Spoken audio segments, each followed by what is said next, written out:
I spent 70 days in the hospital. I was intubated twice, had a trachea, had sepsis. I had a whole bunch of. There was spiritual transformative experiences, and then NDE, which is near-death experience. Most people don't know that when you are intubated, they tie your hands to the bed. I lost all 5 senses at one time. Above my hospital bed came all of my deceased ancestors, and they start chanting, "Fight, fight, fight." Surrender is the first part of moving forward. Holly Porter with us today from Retreat R&R. Holly, my tough opening question to you is, when you have a life and death experience, what changes for you in the way you make decisions? Oh, well, the easy answer that's not so easy is everything. Everything changes when you have that kind of an experience, because what you thought was usually isn't. And when your whole world is just shifted and turned right upside down and shook, you have to come back and pick up all the pieces. So that's, for me, everything changed. So take us through these moments of when this happened to you, and tell our audience what happened and kind of what transpired for you, because I think a lot of people have a very difficult time right now and may have a health crisis or a challenge on their own. So tell us your story. Yeah, I don't know very many people right now that aren't having some kind of a challenge. And right, we just call that life, but it's how we react to it and how we handle things that makes all the difference in what we go through, for me anyway. So I got COVID, like so many of us. I wasn't different, other than my story from it was a little bit different than most.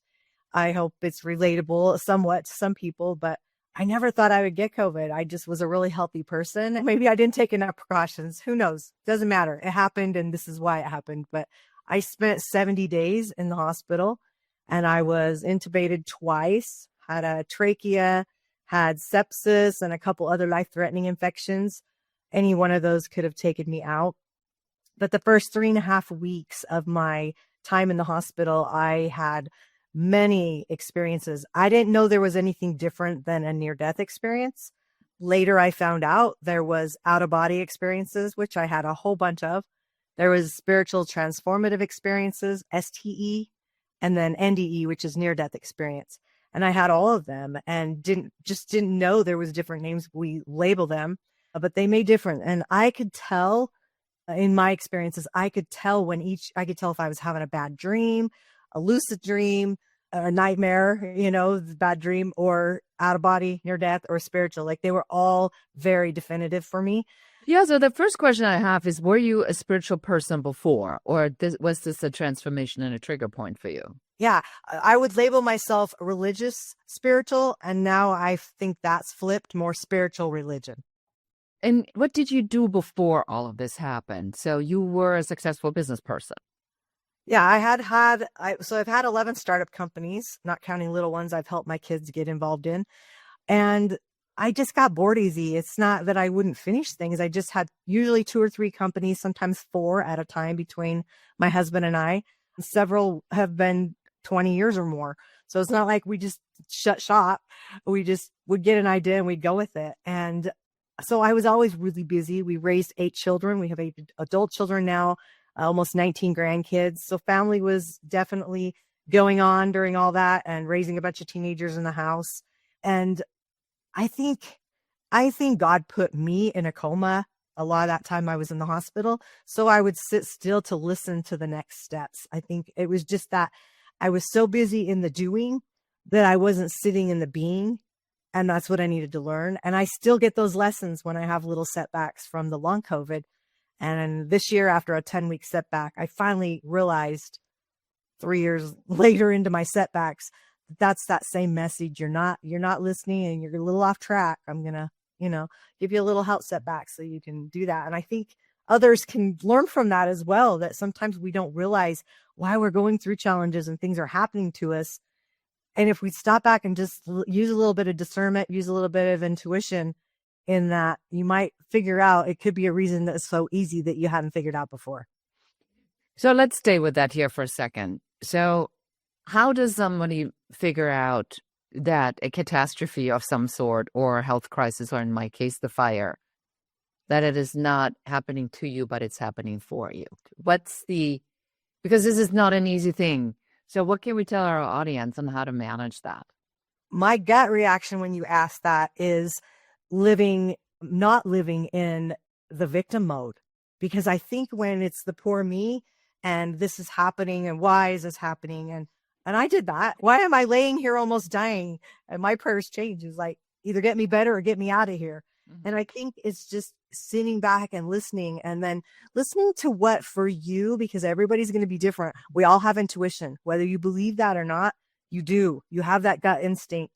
And I think we just need to learn, what is that for us? What do we need to listen to? I get a lot of things through music and song.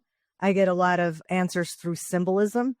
And I think now that I know that, I get excited to look for that. I get excited for that to show up, because we really can create about anything we want if we just figure out those kinds of things of how those answers are coming to us, how that inspiration is shown to us or for us. When you were in the hospital and you're having now these various different experiences, is that how you looked at it at the time, or was this a gradual transition? And the reason I'm asking is, I think people struggle with this in the sense they say, well, I understand that, let's say, divorces happen to other people too, but mine is particularly terrible. Or I understand that people get sick, but I've been sicker, and I've been sicker longer than other people. So how do you come to terms with the magnitude of what's happening to you? How did you actively look for the other side of this? Yeah, I think I've always had that in me, where I always work at putting myself in someone else's shoes. And that's part of the not being within, being focused outward and not inward. And that experience definitely brought me inward. I was in my head more than I ever needed or wanted to be, because that's just where I was, and lots of time to think about things. And when you're laying there on your deathbed, literally, you're thinking thoughts like, in the beginning, it was like, is this it for me? What kind of a legacy am I leaving? And was I enough? Am I enough? Did I do enough? Did I serve enough? All those thoughts came. And the longer I was there, the more I think almost victim mentality came and took over, because then it was like, this sucks, and then my prayers were more like, why am I suffering? Like, what needs to happen here? It was kind of like me and God having a chat saying, get me better, get me out of here. Like, I'll go either way. I was never afraid to die, ever.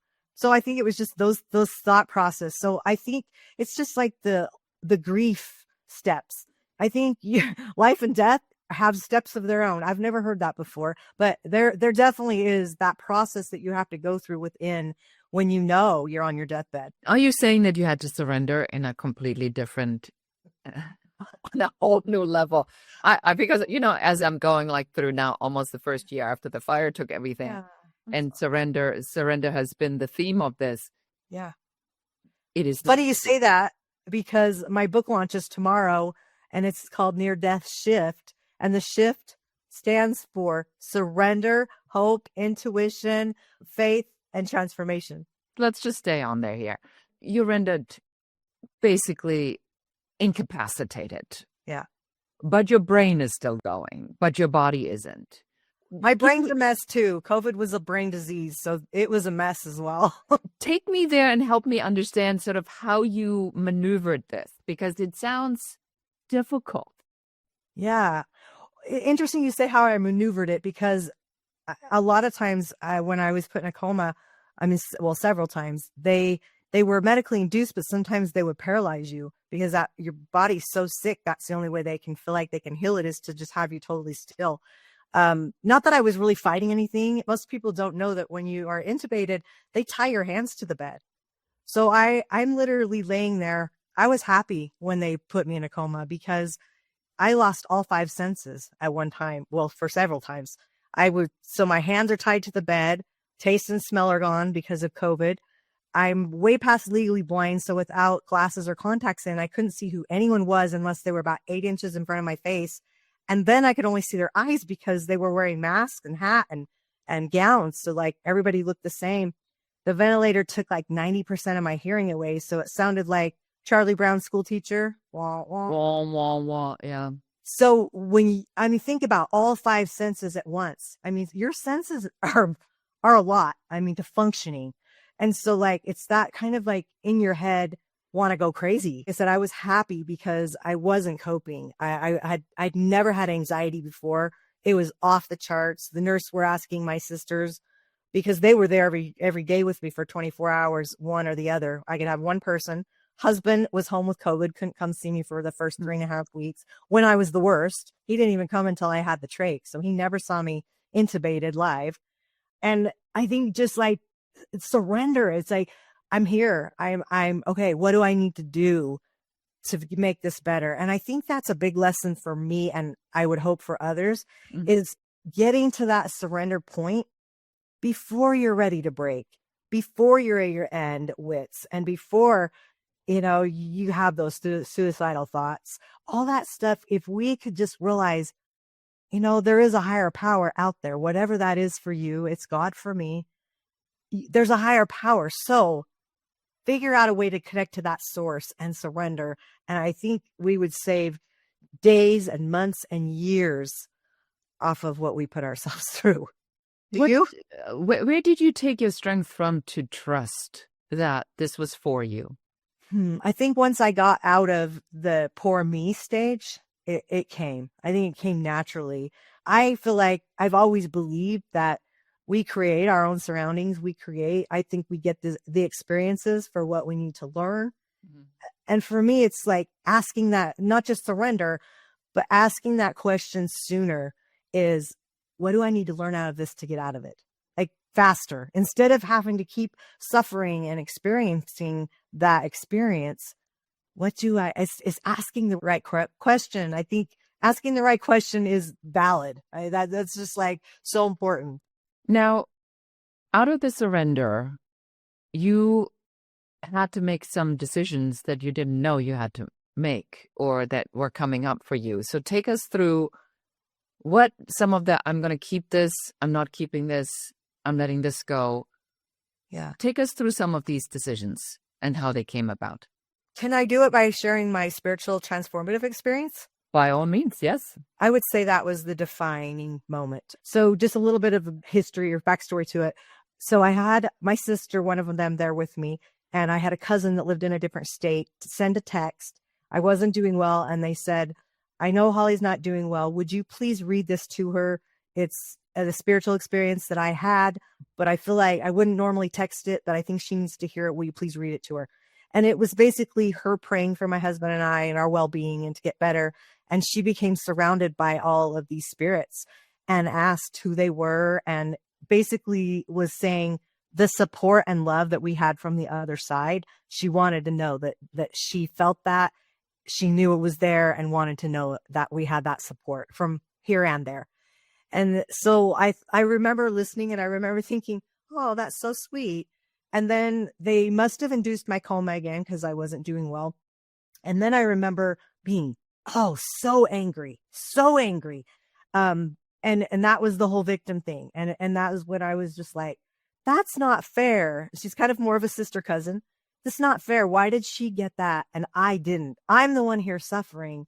Why is she getting that? Like, I'm thinking, I want to see my spirit side of my relatives and past loved ones and whatever.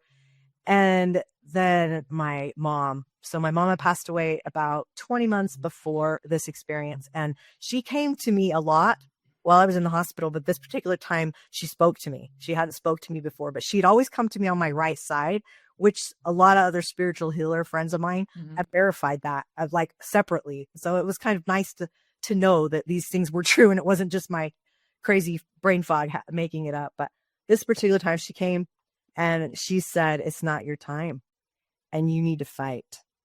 And when she said that, above my hospital bed came all of my deceased ancestors, the favorite aunt, and my brother had died, my sister-in-law died. I had a grandbaby that was a baby, only 2 days old when she passed away just 5 months before, but she was an adult, but I knew it was her. And that was special. So they're all above me, all in white, and they start chanting, fight, fight, fight. And as they're doing that, every time they would say that word, a whole new row of people would come above them, now in street clothes. So I knew they were living. It would, my husband and the kids and friends and siblings. And then it just kept going on and on and on and back as far as I could see, thousands of people.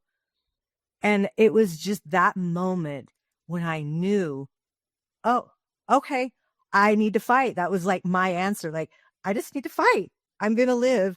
And after that, I had no doubt I was going to die. I didn't think it would probably be an easy comeback because I was so sick, and it wasn't. And to know you're going to live and have that, that experience to share that with you was amazing. And now I know all those thousands of people that I didn't recognize. We were during COVID and we were still pretty shut down in the world at the time. It was fall of 2021. And I had friends all over the world. The only way they knew if I was alive was social media. So my sisters would put posts on updating. I think that those thousands and thousands of people were all those prayer lists I was on, all of those places people had asked for prayers, and to see that kind of support and love. The world is good. There might be a lot of bad things happening, but in the end, people are kind. People are good. I do believe that. And that's really what I want to attract. And for me, that was just such a defining place to be, that when you know something without a shadow of a doubt. This reminds me when my niece had about 6 weeks ago an emergency C-section at 33 weeks, and the baby's been in NICU since, had 4 surgeries. Wow. And when she was in surgery, they took the baby halfway out to do surgery while the baby was on the placenta to clean her airways because she had a tumor on her lungs. And I was in deep, deep meditation for 2 hours. And when I prayed and I entered the room, everybody was already there. So my niece already had called everybody. And I saw the grandpa and the grandma and the mother and the father and everybody who had left. And I remember this so vividly. It's a very similar experience. And I almost had this very matter of fact moment where I said, oh, good, they're already all here. It's like, it was completely normal, right? So I completely relate to that. Yeah. I do believe that the power of prayer is what brings us these moments of clarity. We just don't trust it enough. So now with all of this, you eventually get better. I know you had a long, tough journey to get back. How did this affect your strategic business decisions from here on out? Because there's not a chance in the world you're going through all of this and then nothing changes in your business. Yeah. Well, the challenge was so just before I got sick, in fact, the day I tested that I had COVID, I had been back from my conference for a couple of days, and I had put together a pitch deck, and I had this new business idea, Retreat R&R. It wasn't incorporated or anything. It was just like an idea. And I knew it was going to be amazing.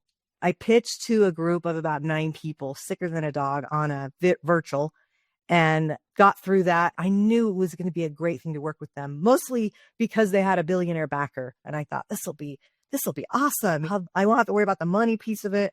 That'll come. And I've got the idea, and it's all going to work out great. And then boom, I end up in the hospital.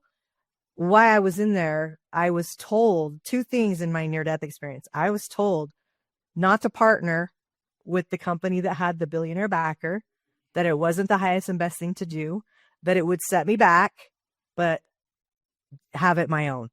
And then I was also told to go start a nonprofit, and I was given the name Adventure Bucket Wish, but then I wasn't really given any more instructions than that. So when I came back, that was my calling. I was like, wow, before that, I never felt like I had a true purpose. I didn't really have a legacy piece that I knew I wanted to leave. I mean, my why was my family, sure. And I wanted something bigger and more than that. So within about the 4th month being out of the hospital, long COVID came after that. I was on oxygen for months and months. All the diagnoses started coming in to a perfectly healthy person, walked in on 0 drugs, walked out on 12. When you get a calling, God will help you. The fact that I was mentally to incorporate 2 companies, get a 501c3 for the nonprofit, get a mission behind it, and do that was like a miracle. No, they weren't making money, but they were established and they were there and I was on my way. Now I had to go raise money. I had never done that before. My companies, I never had debt. It was like, I got to go find money to get this going. I bootstrapped a lot of it. We had one big investor anyway. So that we just went from there. It was taking a lot longer, lots of setbacks, still have had setbacks even after 4 years. But when you know that's where you're headed, you know that's what you're supposed to do, you do it. And yeah, it's coming. It will happen. I mean, I have no doubt Retreat R&R, it has a lot of divisions to it, and I can't do all of them at once, obviously. But I mean, I see it being $1 billion company in a $360 billion industry as of 2032 from So take us through the retreat. So the idea, what is the big idea? Yeah. So the original idea, it's evolved a lot in the last 4 years, but the original idea was to create a platform. I was going to do a retreat in Ireland, COVID year, and it got canceled because everything got shut down. But when I was looking for where do I want to have this retreat, I noticed that there wasn't anywhere like an Airbnb, but for venues, for retreats. So it gave me the idea. It's a booking and hosting site for retreat leaders, for venues to list their properties. There's a networking part of it, of course, to work with other retreat leaders. And then it evolved into, we have a podcast called All Things Retreat. It evolved into that. And then there's a magazine that will be, there's a travel agency that will be, those aren't all created yet. And then I've been a real estate broker for 20 years. So always in phase 2, we were going to help broker buy and sell luxury retreat properties. So that's another piece of it. And so there's like so many things and so many moving parts to it all the time. But yeah, that's the whole concept. And still to this day, there's not a lot that really exists that can help solve that problem. No. And, as somebody who goes to retreats and goes to spiritual experiences and things like that, it's expensive to build a retreat. And then you have staff and you can't exactly lay off the staff in between and then bring it back on a month later for the next retreat. They have to be on staff and they have to be hired the entire time. Otherwise, you're losing all these people that you give them the experience. So it's expensive to do that.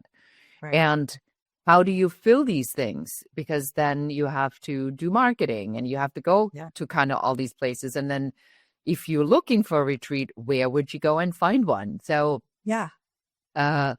It is not easy. I love this idea of you doing this, and I will put you in touch with some people that I know that are in this space because I do think that it is important. So now, as we're wrapping this episode, what do you want other people that are having a hard time right now? Maybe not, let's hope not a near-death experience. No, I always say you don't have to have a near-death experience to experience transformation. And that's the T in my SHIFT acronym. Transformation can happen to anybody at any time, good or bad. But let's just focus on good and the what ifs and the possibilities. And I think just helping, like figuring out, going back to that, what we talked about in the beginning about surrendering. I think that needs to be the first step. I'm grateful that it ended up working out in my first letter of my acronym. Because surrender is the first part of moving forward, realizing there's a higher power, there's people out there to help you. And nobody gets there alone. I look at any successful person, if they have any humility, they will let you know they did not figure all that out by themselves. They have mentors, they have leaders, they have coaches, they have consultants. It's just when you want to be successful, surrender first. Be humble enough to just know, where is my genius? Where does my expertise lie? That's what I'm going to focus on. And all the other pieces, I'm going to get people to help me. And they will, they'll show up. I believe that. Well, I certainly feel very inspired. Your distance between the event and where you are today is greater than my distance between my event and where I am today. And I think that, especially for people that are going through these life-changing moments, and there's so many people that are having these, as you call them, transformational moments. Yeah. There is the grief. There is the letting go of this old version. Yep. For many reasons, because it wasn't yours to have in the first place, or it was time for you to let it go, and there's always sadness that comes with it. Yeah. My final question really that is this, maybe some advice when somebody's really struggling with holding on to the event and not seeing the other side of it. Maybe we can give them one piece to take away. Yeah. I think it's just the fear we have and the fear of the what ifs and the unknowns maybe for us. But one message that I came back with from my near-death experience was simple words: love them where they're at. And that shifted everything for me, because we all know about unconditional love. We all know, hopefully, what that feels like. And if you don't, create it first within, because it's just the whole putting your oxygen mask on you first before you can give to others. You've got to save yourself. Just take that judgment away from when we look at other people. Love yourself where you're at first, and then love others where they're at unconditionally, no matter what. It doesn't mean you have to have them in your life every day if they're causing harm or damage, but just know that it's not our place to judge. I love that. I love that so much. Love them where they're at. Just as soon as they I love that. Out. Yeah, just take the judgment out. I think that we are so much happier. So tell us where our audience can find you, get the book, and learn about your Retreat R&R. Yeah, thank you. I love that. I'm on all social media handles under Holly Porter, and you can go to neardeathshift.com, and that is where the book is, where you can get a live copy or you can get an Amazon copy. Either way, I have those options there, but that's probably where I'd send you. All my socials are on there, and that's probably a good place to go. And if somebody wants to book an RB and a retreat and looking for a place or has one, where do they go? If you already have a tribe of people and you want to do retreats, we have a concierge service. So email holly@hollyporter.com if you just want to chat and figure out some next steps. Yeah, send me a message. Love to chat. Thank you. Sounds wonderful. All right, Holly. Well, thank you so much for being on the show today. It was helpful for me to connect with you and have you share our experiences with our audience. So thank you so much for being here. Thank you for having me. And that is it for us for today. Let's hope you don't have to have a near-death experience to understand that we are in transformational times.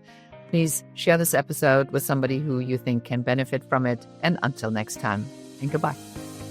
That's it for this episode of the Business Growth Architect Show, Founders of the Future. If you're done playing small and ready to build the future on your terms, subscribe, share, and help us reach more trailblazers like you. And if you're serious about creating, growing, and scaling a business that's aligned with who you are, schedule your uncovery session at uncoverysession.com. Lead with vision. Move with purpose. Create your future.